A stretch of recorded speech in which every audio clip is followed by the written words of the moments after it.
नमस्कार, मैं अभिषेक उपाध्याय। आप देख रहे हैं टॉप सीक्रेट। यूपी के राजनीतिक गलियारों में चुपचाप कुछ पक रहा है क्या? राजभवन और मुख्यमंत्री कार्यालय के बीच कुछ चल रहा है क्या? ये बात बहुत ही ज़्यादा इस समय चर्चा में है।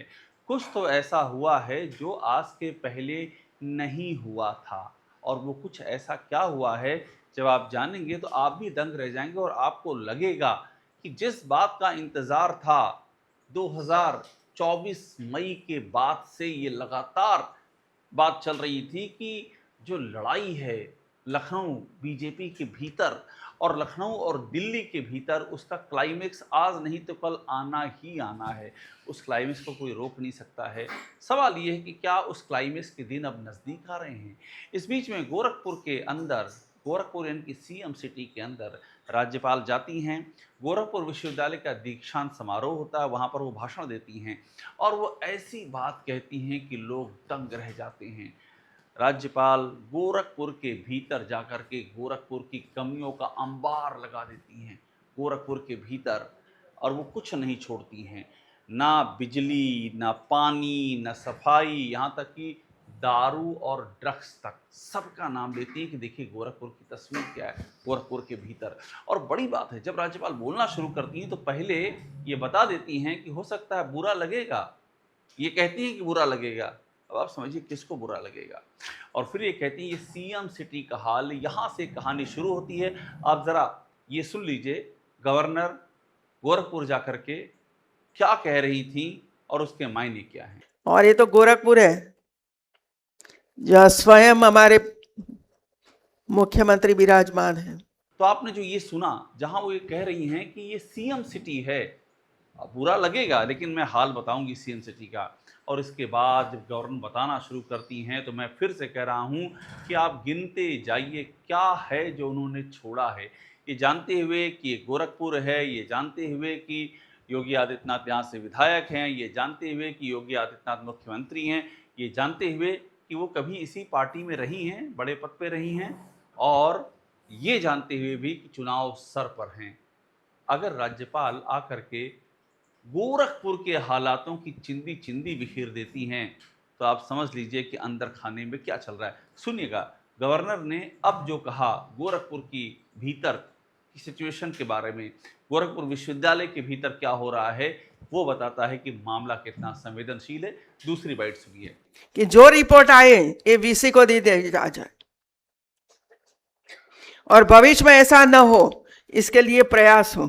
टिफिन का खाना बंद करवाओ, आप स्वयं अरेंज करो मित्रों, कि इतनी ताकत नहीं है। बाजार से लाना है ऑर्डर करके, और अच्छे कोई पकाने वाला हो उसको देना है। पहली बार देखा मैंने कि टिफिन बाहर से आता है तो टिफिन में ड्रग्स भी आएगी, टिफिन में वो भी आएगा, टिफिन में वो भी आएगा, सब कुछ आएगा। कल एमएमटीयू में थी, वहां भी ड्रग्स पकड़ी गई है, वहां से भी वो दारू पकड़ा गया है। तो ये दोनों ही बाइट आपने सुन ली। अब ये बड़ी बात इसलिए है कि ये तो विपक्ष कहा करता था। विपक्ष कहता था कि भाई गोरखपुर में बरसात आती है तो मोहल्ले के मोहल्ले डूब जाते हैं, और ये तस्वीरें भी, ऐसा नहीं है कि विपक्ष के ये आरोप सिर्फ हवा में हैं। बाकायदा ऐसी तस्वीरें हम खुद दिखा चुके हैं कि गोरखपुर में योगी आदित्यनाथ के मठ के आसपास के मोहल्ले किस तरह से बरसात में वहाँ पर टापू जैसे हाल हो जाते हैं, कोई वहाँ पर सुधार नहीं है। ये बातें सामने आ चुकी हैं। गोरखपुर में क्राइम का रेट बहुत तेज़ी से आगे बढ़ रहा है।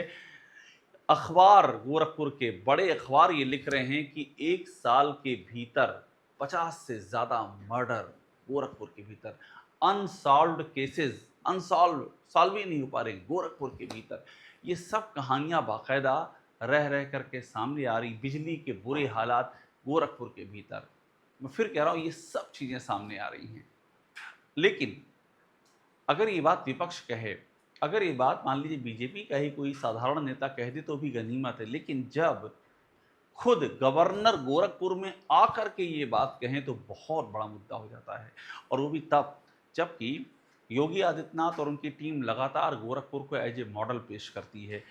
योगी आदित्यनाथ के बेहद करीबी गोरखपुर के सांसद रवि किशन शुक्ला तो गोरखपुर में आकर के गोरखपुर की जब तुलना शुरू करते हैं तो स्पेन को भी पीछे छोड़कर 2-4 देश और क्रॉस कर जाते हैं। इतना ज़्यादा गोरखपुर की तारीखों के पुल बांधते हैं, वहाँ के विकास के बारे में यहाँ तक रविकिशन शुक्ला कह गए हैं कि पूरी धरती पर जितनी योजनाएं हैं सब योगी जी ने गोरखपुर में लागू कर दी हैं।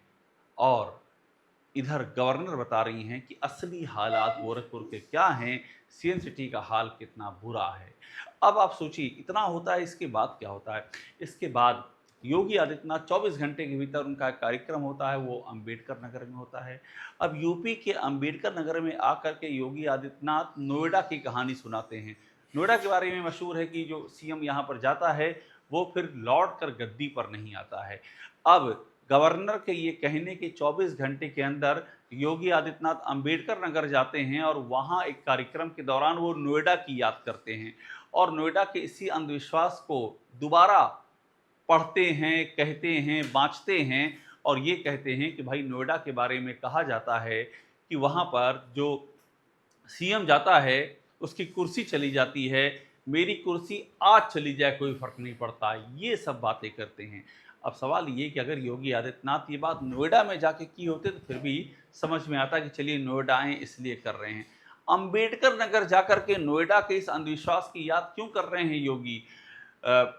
बाकायदा गवर्नर के ये कहने के सीएम सिटी की दुर्दशा बयां करने के 24 घंटे के अंदर योगी आदित्यनाथ कुर्सी छोड़ने की बात क्यों कर रहे हैं? यही समझ में आता है कि कुछ तो यूपी में चल रहा है। और मैं आपको बताऊं, जैसे मैंने शुरू में कहा था कि 2024 जून के बाद से ये माना जा रहा है कि यूपी में एक बहुत बड़ी सर्जरी होनी तय है। उसकी वजह यूपी में बीजेपी की भयावह हार हुई थी, 33 सीटें लोकसभा की आई थी। योगी आदित्यनाथ दिल्ली के रिश्ते कैसे हैं ये सबको पता है। दिल्ली अगर उत्तर कहती है, कई ऐसे मामले जहां योगी आदित्यनाथ की सरकार दक्षिण चलती है। जो देश के तमाम बीजेपी के राज्य फॉलो करते हैं वो योगी की सरकार नहीं फॉलो करती। ये सब बातें खुलकर के सामने आ चुकी हैं। योगी आदित्यनाथ का अपनी ही सरकार में इस कदर आंतरिक झगड़ा चल रहा है जो अभूतपूर्व है। देश के किसी भी राज्य में ये नहीं है, वो है उत्तर प्रदेश में चल रहा है। और इतना ही नहीं, वे लोग जो योगी आदित्यनाथ की जय जयकार करते हैं सोशल मीडिया पर, वही लोग कैसे मोदी और शाह पर जम करके वार करते हैं। ये फार्मूला क्या है, कौन इसके पीछे? अभी एक डेटा आता है और उस डेटा में ये बताया जाता है कि सूचना पर, विज्ञापन पर जितना खर्चा मोदी सरकार ने पिछले 12 साल में किया वो करीब 7,000 करोड़ के आसपास है। लेकिन योगी आदित्यनाथ ने 9 साल में सिर्फ यूपी में ही करीब 9,000 करोड़ का खर्च कर दिया। अब आप सोचिए, पूरे देश का खर्च पीएम का 12 सालों का वो करीब 6 से 7,000 करोड़ के बीच में बैठता है और अकेले योगी आदित्यनाथ का एक प्रदेश का खर्चा 9,000 करोड़ के आसपास कैसे बैठ सकता है? यानी कि कहानी वही है जो शुरू से कही जाती रही कि योगी आदित्यनाथ की सूचना की टीम उनकी पूरे देश में ब्रांडिंग करने में लगी हुई है। कहा जाता रहा कि अगला प्रधानमंत्री की रेस में उनको अपने आप प्रोजेक्ट करने में पूरी सरकार लगी हुई है। और इसीलिए निगेटिव रिपोर्टिंग को जब कहीं होती है, अगर होती है, कम ही हो पाती है, क्योंकि जब इतना अधिक सूचना का प्रेशर होगा, इतना पैसों का फ्लो होगा, तो कौन निगेटिव रिपोर्टिंग करेगा? विरले लोग हैं जो करते हैं। लेकिन कभी कभी जब वो कहते हैं ना कि आंखों देखी मक्खी निगली नहीं जाती, जब बहुत ज़्यादा बात बढ़ जाती है तो मजबूरी में अखबारों और चैनलों को कुछ दिनों तक रिपोर्ट करना पड़ता है, सरकार की नाकामियाँ बतानी पड़ती है। लेकिन ये रेयर होता है क्योंकि प्रोजेक्शन लगातार होता है कि योगी आदित्यनाथ बहुत ताकतवर नेता हैं जो यहाँ तक प्रोजेक्ट किया जाता है कि अगले प्रधानमंत्री पद के उम्मीदवार हैं। तो ये सारी चीज़ें दिल्ली को कहीं से सूट नहीं कर रही हैं। योगी आदित्यनाथ के अपने महकमों में करप्शन चरम पर है, चाहे वो पीडब्ल्यूडी हो, चाहे वो खनन हो, होम हो, सूचना हो, एक के बाद एक मामले करप्शन के खुल करके सामने आ रहे हैं। और मैंने आपको बताया बीजेपी के अंदर बहुत आंतरिक असंतोष है और जातिवाद के आरोप अपने चरम पर हैं। ऐसे में बहुत ज़रूरी है बीजेपी के लिए वो कोर्स करेक्शन करे समय रहते हुए। लंबे समय से कोई बड़ा बदलाव नहीं हुआ है।